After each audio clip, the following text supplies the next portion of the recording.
Hello दोस्तों, आज हम आपको डिसीजन कंट्रोल स्ट्रक्चर पूरा पढ़ाने वाले हैं और इसके सभी पार्ट्स के बारे में, ये कहाँ से आया, ये किसका पार्ट है, ये सारी चीजें हम आज इसी वीडियो में क्लियर करने वाले हैं। तो वीडियो के एंड तक बने रहिएगा और मैं आपको ये यकीन दिलाती हूँ, अगर आप इस वीडियो को पूरा और अच्छे से देखते हैं तो आपको इसमें कोई भी प्रॉब्लम, परेशानी, क्वेरी कुछ नहीं आने वाला है। आप अच्छे से सीख जाओगे। तो चलिए वीडियो को स्टार्ट करते हैं बिना टाइम को वेस्ट करें, और वीडियो अच्छी लगे तो लाइक शेयर एंड सब्सक्राइब जरूर कर दीजिएगा। तो चलिए स्टार्ट करते हैं। तो डिसीजन कंट्रोल इंस्ट्रक्शन क्या होता है, अब हम इसी से शुरू करते हैं। तो a decision control structure is a programming structure. ये क्या है? एक प्रोग्रामिंग स्ट्रक्चर है जो हमें प्रोग्राम में अपनी चॉइस को, हमारी जो मर्जी है, हम जो चाहते हैं उस चॉइस को एग्जीक्यूट कराने में हमारी मदद करती है on the basis of condition, मतलब कंडीशन के बेसिस पर। ठीक है, इसका मतलब ये हुआ कि कंडीशन डिसीजन कंट्रोल इंस्ट्रक्शन में कुछ ऐसी कंडीशन होंगी जिनमें से कोई एक कंडीशन सही होगी और वही कंडीशन एग्जीक्यूट करेगी, बाकी सब एग्जीक्यूट नहीं करेंगे। करते हैं, करेंगे तो और भी अच्छे से समझ में आ जाएगा। बाकी डिसीजन कंट्रोल इंस्ट्रक्शन हमारे 3 टाइप्स में हमने डिवाइड कर रखे हैं। पहला होता है इफ एल्स, और इस इफ एल्स के अंदर भी 4 पार्ट होते हैं जो हम इसी वीडियो में प्रैक्टिकली करके भी देखेंगे। उसके बाद कंडीशनल ऑपरेटर, जिसे हम टर्नरी ऑपरेटर भी कहते हैं, और एक स्विच। ये तीनों ही बहुत ज्यादा जरूरी है, आना जरूरी है अगर आप सी लैंग्वेज को सीख रहे हो तो। अगर आपने सी लैंग्वेज सीखी है और ये नहीं आते, मतलब आपने कुछ भी नहीं सीखा है, मेरे हिसाब से यही सही है। ठीक है, उसके बाद रिलेशनल ऑपरेटर की बात कर लेते हैं, क्योंकि जब हम इफ एल्स स्टेटमेंट्स का यूज करेंगे तो यहाँ पर आपको इन सारे, ये जो हमारे ऑपरेटर्स हैं, इन सभी की जरूरत पड़ने वाली है। तो ऑपरेटर्स में हमारे पास कुछ ऑपरेटर्स हैं, ये है इक्वल टू का, ये है नॉट इक्वल्स टू का, इसे हम कहते हैं ग्रेटर देन, इसके हम कहते हैं लेस देन, इसे ग्रेटर देन और इक्वल टू, मतलब ग्रेट मतलब बड़ा भी होगा और इक्वल भी होगा, बराबर भी होगा। ये किसका साइन है? ये लेस का साइन है, और इक्वल्स टू का मतलब अगर कोई डिजिट है तो इससे छोटी होगी और इक्वल भी हो सकती है। इक्वल होगी या नहीं होगी इससे फर्क नहीं पड़ता, लेकिन हाँ, लेस और ग्रेटर देन का मतलब निकलता है यहाँ पे। जैसे कि आप एग्जांपल में देख सकते हो, 5 इज इक्वल्स टू 5। आपने मैथ्स में देखा होगा, एक इक्वल्स टू लगाते हैं देन हम उसे कह देते हैं 5 इक्वल्स टू 5। लेकिन सी में ऐसा नहीं होता, हमें इक्वल टू दिखाने के लिए यहाँ पर दो असाइनमेंट साइन लगाने होते हैं। याद रखिएगा, इक्वल्स टू को असाइनमेंट साइन कहा करते हैं। उसके बाद ये है नॉट इक्वल्स टू, क्योंकि 5 इज नॉट इक्वल्स टू 3, इसका मतलब ये है। देन नीचे वाले में आए तो इसका मतलब है 8 इज ग्रेटर देन फॉल्स, ये सही है। उसके बाद 2 इज स्मॉलर देन 7, इस वाले पोर्शन में। ठीक है, देन बड़ा भी हो सकता है, इक्वल्स टू भी हो सकता है 6 है, मतलब इक्वल टू है, मतलब कंडीशन को क्या कर रहा है? फुलफिल कर रहा है, मतलब ट्रू है कंडीशन। उसके बाद ये क्या है? 3 इज स्मॉलर, मतलब लेस और इक्वल्स टू 5। इक्वल टू नहीं है लेकिन हाँ लेस है, मतलब कंडीशन को फुलफिल कर रहा है, मतलब कंडीशन ट्रू है। तो ये हमारे ऑपरेटर्स होते हैं जिनको हम यूज करेंगे तो और भी अच्छे से आपको चीजें समझ में आ जाएंगी। जैसे कि हमने पढ़ा था डिसीजन कंट्रोल इंस्ट्रक्शन, तो ये जो आते हैं हमारे डिसीजन कंट्रोल इंस्ट्रक्शन, वो कंट्रोल इंस्ट्रक्शन के अंदर आते हैं। यहाँ पे आप देख सकते हो, कंट्रोल इंस्ट्रक्शन के 3 टाइप होते हैं, डिसीजन, लूप एंड जंप, जिसमें से पहला टाइप हम आपको समझा रहे हैं। तो चलिए पूरा प्रैक्टिकल करके देखते हैं, अच्छे से चीजों को समझते हैं। तो करने के लिए, कोडिंग करने के लिए कोड ब्लॉक्स को करेंगे ओपन, और जैसे ये ओपन हो जाएगा हम अपने कोडिंग को स्टार्ट करेंगे। याद रखना, अभी हम सिर्फ एक इफ की हम जो होंगे उनका यूज करेंगे, और हमारे जो रिलेशनल ऑपरेटर्स हैं उनको भी यहाँ पर यूज करेंगे। तो यहाँ पे मैं एक न्यू फाइल ओपन कर लूंगी। सबसे पहले न्यू फाइल, देन इसको कर लेंगे हम सेव। सेव करेंगे हम इफ नाम से, तो इफ डॉट सी, क्या? If dot C, enter press करना, सेव हो जाएगी। उसके बाद हम इसके नॉर्मल जो हमारा स्ट्रक्चर होता है उसको हम यहाँ पर लिखने वाले हैं। तो stdio डॉट एच। उसके बाद हम क्या लिखेंगे? मेन स्ट्रक्चर जो हमारा मेन होता है, इंट टैब का यूज करके आगे बढ़ेंगे एंड देन कर्ली ब्रैकेट्स में हम अपनी कोडिंग को स्टार्ट कर सकते हैं।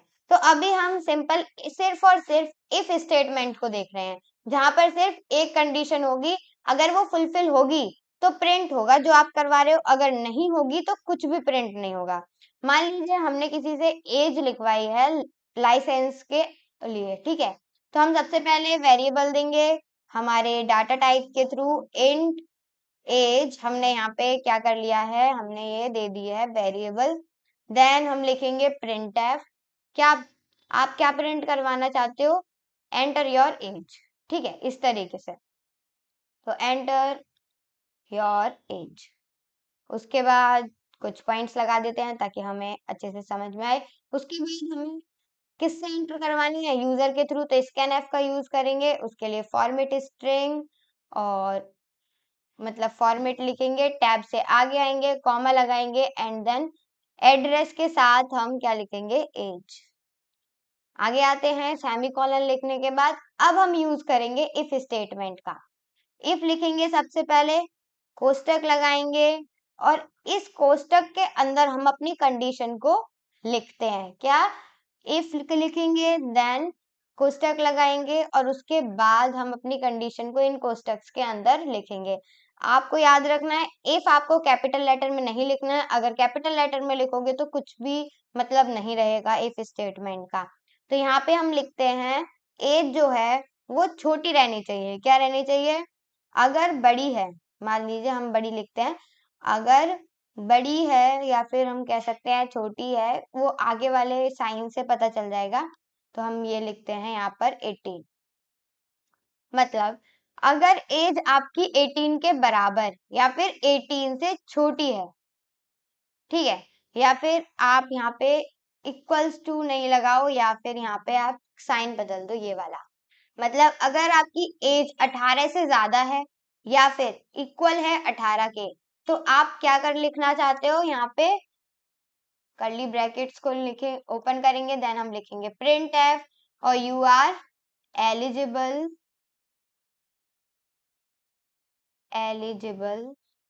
फॉर लाइसेंस, राइट, इस तरीके से यहाँ पे आ गया, बस इतना ही, ठीक है। अभी ये हमारे क्या हो गया, इफ स्टेटमेंट यहाँ पे हमारी कंप्लीट हो चुकी है। आप चाहो तो यहाँ पे और कुछ भी क्या करवा सकते हो, प्रिंट करवा सकते हो। मैं इसको रन करती हूँ और रन करने के बाद सबसे पहले ये बोल रहा है अपनी एज को एंटर करो, तो मैं अपनी एज को एंटर करवाती हूँ। तो सबसे पहले मान लीजिए हम कोई भी एज, ऊपर वाली एज को एंटर करवाते हैं, मान लीजिए 41, देन यहाँ पे लिखा हुआ आ रहा है you are eligible for license, ठीक है, मतलब हमने क्या लिखा था कंडीशन में, अगर पर्सन की जो एज है, जो भी हमारा यूजर है उसकी एज जो है वो 18 से ज्यादा या फिर 18 है, तो क्या प्रिंट होकर आए, you are eligible for license, नहीं तो कुछ भी नहीं आए, ठीक है। एक बार हम प्रोग्राम को खत्म करते हैं, उसके बाद रन करते हैं। फिर से प्रोग्राम को रन करने के लिए F9 का यूज करते हैं।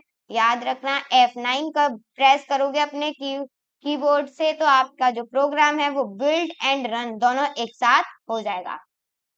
अब मैं यहाँ पे 15 प्रेस करती हूँ एंड देन देखती हूँ यहाँ पे कुछ भी नहीं है, बस मैंने अपनी एज एंटर करी एंड देन प्रोग्राम फिनिश हो गया, इसमें कुछ भी लिखा हुआ नहीं आ रहा है। प्रोग्राम को फिनिश करते हैं, देन फिर से रन करते हैं और इस बार मैं 18 लिखूंगी। 18 लिखने के बाद फिर से आ रहा है you are eligible for license, क्योंकि हमने कंडीशन में क्या लगाया था, या फिर तो बड़ी हो या फिर इक्वल हो, अगर इक्वल भी है तो भी लाइसेंस अप्रूव होगा, इसीलिए यहाँ पे you are eligible for license लिखा हुआ आ रहा है। प्रोग्राम को खत्म करते हैं और यहाँ पे आप देख सकते हो कि आपने इफ स्टेटमेंट का यूज कर लिया है। याद रखना, अभी से आप यूं कहो कि मैं अभी से प्रोग्राम धड़ाधड़ बनाते चला जाऊं, तो ऐसा कुछ भी नहीं है। आपको सबसे पहले कॉपी पेस्ट करना है, देन कुछ क्वेश्चंस उठाने हैं जो मैं आपको प्रोवाइड करूंगी, उसके बाद आप उनको करना, करके देखना, अगर सही है तो ठीक है, वरना उसके सॉल्यूशन देखकर फिर कॉपी पेस्ट करना और आई एम श्योर कि आपको देन आपको अच्छे से प्रोग्रामिंग और स्टेटमेंट्स का यूज करना आ जाएगा। अब हम नेक्स्ट देखते हैं इफ एल्स स्टेटमेंट कैसे लिखा करते हैं, ठीक है। और अभी तक हमने देखा था कि इफ स्टेटमेंट का हम यूज कर रहे थे। अभी तक हमारी क्या थी, अगर 18 से ज्यादा है तो लिखा है यू आर एलिजिबल। अगर नहीं है तो लिखा आए you are not eligible for license, मतलब उसमें नॉट भी आए, तो आप इसके लिए इफ एल्स स्टेटमेंट का यूज कर सकते हो। तो आप लिखना है एल्स, देन नीचे आना है कर्ली ब्रैकेट्स में और आपको इसमें नॉर्मल लिख देना है प्रिंट एफ, और उसके बाद कोष्टक यूज करके डबल कोट्स में यू आर नॉट एलिजिबल, क्या eligible for license, license, right, इस तरीके से। उसके बाद कुछ पॉइंट्स भी लगा देते हैं ताकि हमें थोड़ा सा बड़ा लगे, अच्छे से क्लियर दिखे। देन अब हम रन करके देखते हैं F9।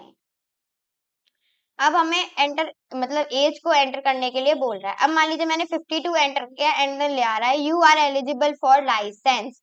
अब मैं इसको प्रोग्राम को करती हूँ खत्म, फिर से रन करती हूँ, देन आपका क्या आता है ये हम देखते हैं। अब हम लिखेंगे 15 या फिर आप कोई भी डिजिट लिख सकते हो 18 से कम की।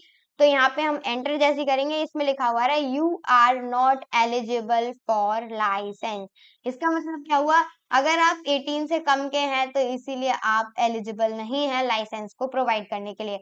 मान लीजिए अब मैं कह रही हूँ कि मेरी एज ही 18 है, तो कौन सा प्रिंट होगा, you are eligible for license.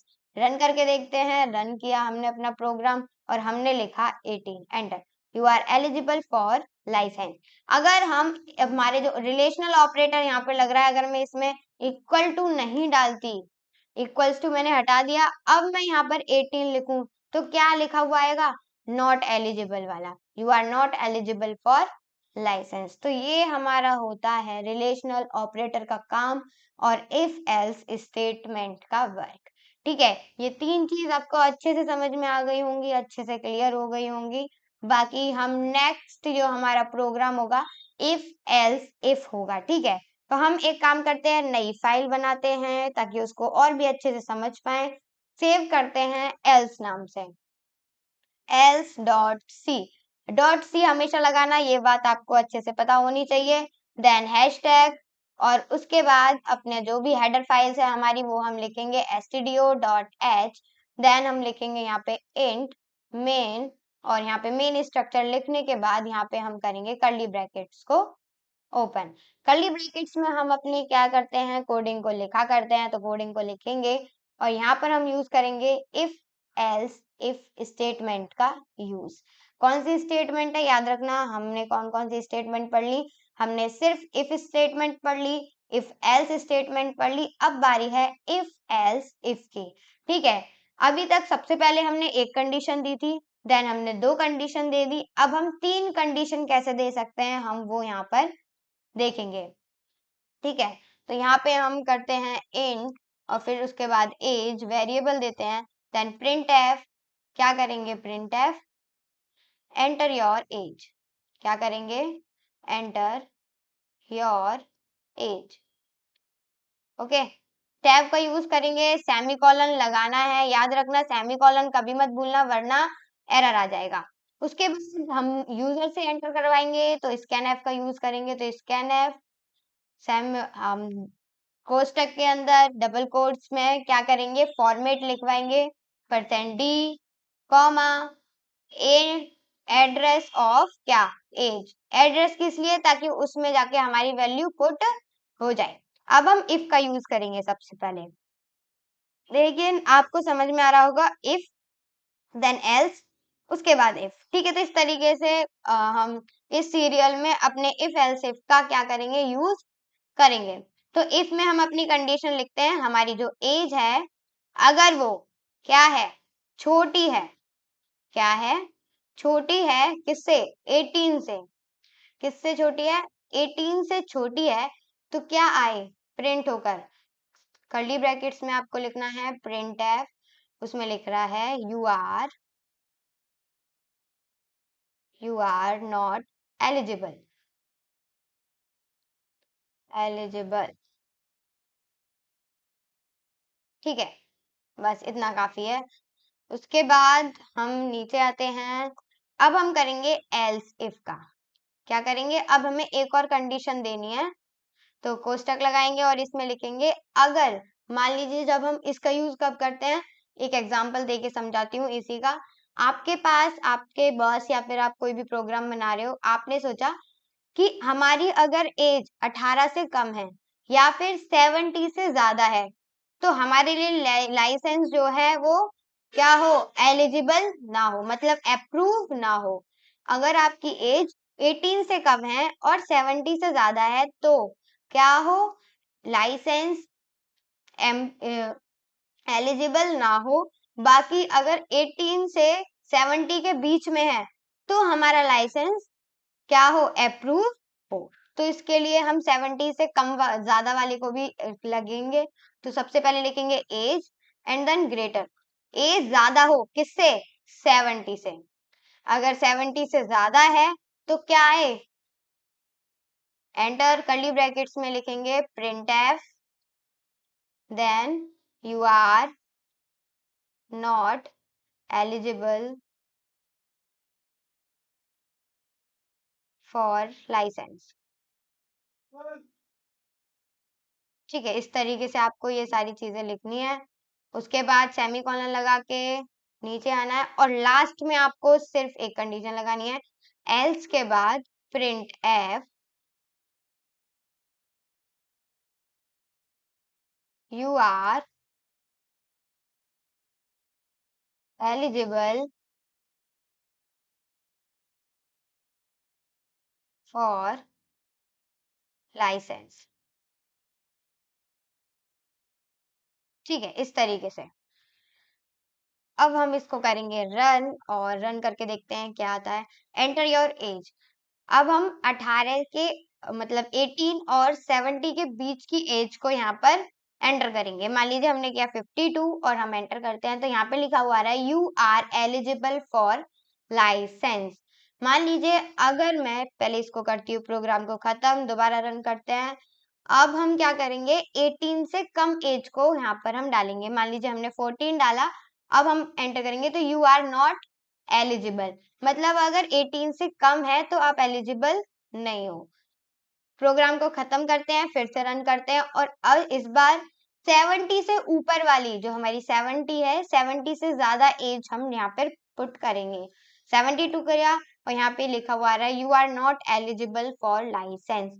और जब आप क्या कर रहे हो, जब आप 18 और 70 के बीच की एज डाल रहे हो कोई सी भी, तो यहाँ पे आपको क्या दिखा रहा है, you are eligible for license. तो इस तरीके से आप अपनी इफ एल्स इफ स्टेटमेंट का भी यूज कर सकते हो बहुत ही आसान तरीके से।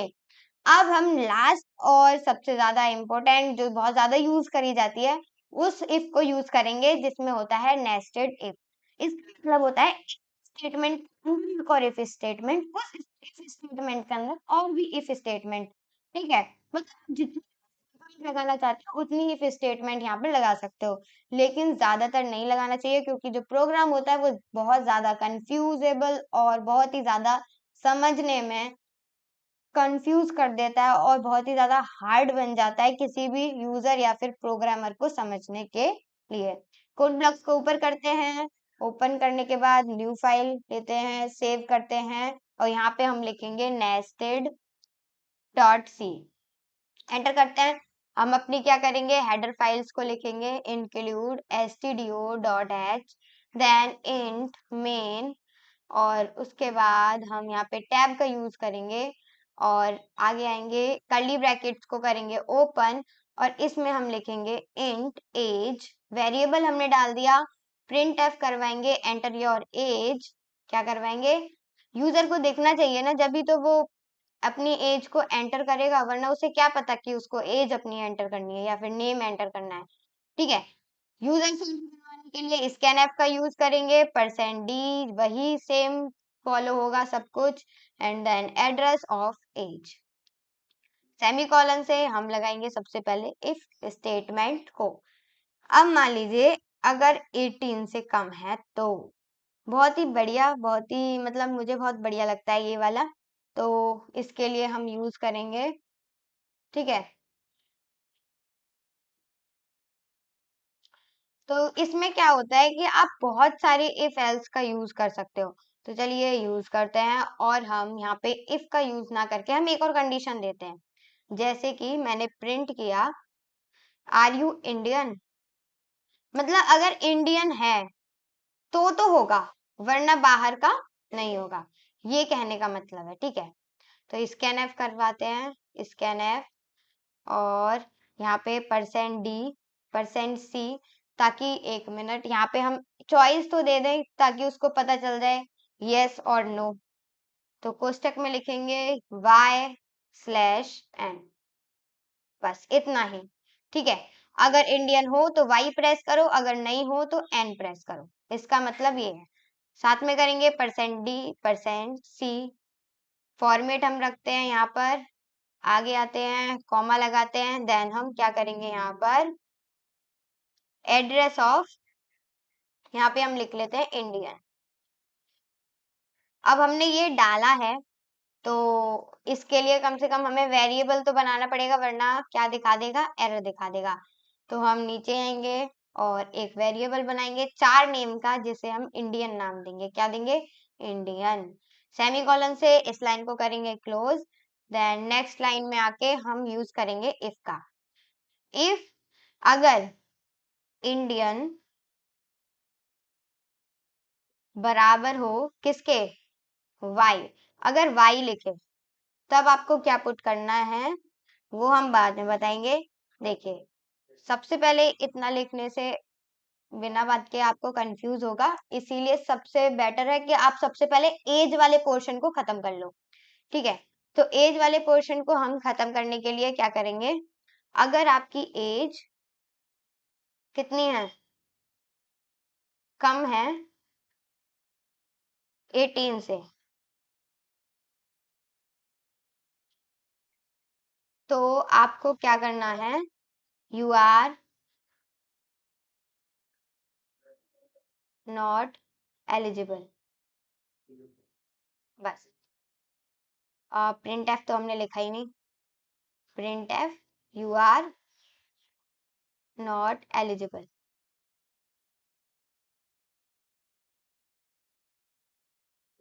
ओके, देन अब आप चाहते हो कि इसके साथ क्या प्रिंट हो, यंग भी प्रिंट हो, क्योंकि आप यंग हो, तो आप एक और प्रिंट एफ इसमें यूज कर सकते हो, यंग। बस इसीलिए लिखा था कि आपको कंफ्यूज ना हो। ठीक है, आप कंफ्यूज ना हो बिल्कुल भी। अब इसमें हम लगा रहे हैं एल्स इफ, अगर क्या हो, आपकी एज क्या है, ज्यादा है 70 से, तो क्या प्रिंट हो, कर्ली ब्रैकेट्स में प्रिंट एफ, और उसके अंदर आप लिख सकते हो you are senior, oh god, senior, बस इतना ही काफी है। ठीक है, और उसके बाद आप लिख रहे हो एल्स।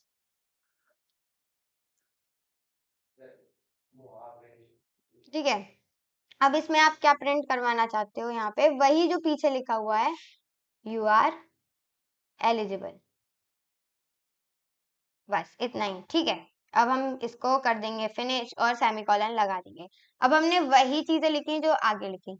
अब आप चाहते हो कि ये जब हो, ये पूरा प्रोग्राम जब वो इंसान एक इंडियन हो, नहीं तो क्या हो, वो क्या दिखा दे, Indian citizen are allowed, you are not allowed. ठीक है, इस तरीके से आपको लिखकर आए। तो यहाँ पे आप ऊपर आना, और यहाँ पे आपको लिखना है ऊपर आके दोबारा से इफ, और इस स्टेटमेंट में आप क्या डालोगे, अगर इंडियन, अगर इंडियन बराबर है y कैरेक्टर के, तब आपको ये सारी चीजें लिखनी है। यहाँ से क्रॉस करते हैं, एल्स तक लेके जाते हैं, एंड देन यहाँ पर क्लोज करते हैं इसको। अब हम इसमें एक एल्स डालेंगे, नहीं तो क्या हो, print F only Indian citizen are allowed, बस इतना ही। अब हम इसको रन करवाएंगे। अब हमने इस प्रोग्राम में क्या किया, हमने इफ एल्स के अंदर भी इफ एल्स को डाला। यही है हमारी नेस्टेड इफ एल्स, ठीक है। तो हम एज डालते हैं हम अपनी। सबसे पहले हमने डाला 52 जो 18 और 70 के अंदर है। उसके बाद ये बोल रहा है आर यू इंडियन।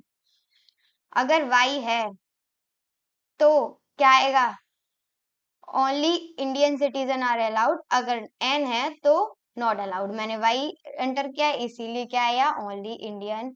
मतलब एन को किया तो यहाँ पे क्या आ रहा है, चीजें यहाँ पर हमारी आ गई हैं।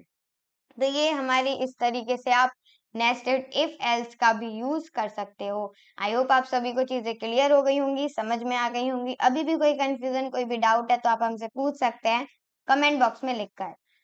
Thank you so much for watching video.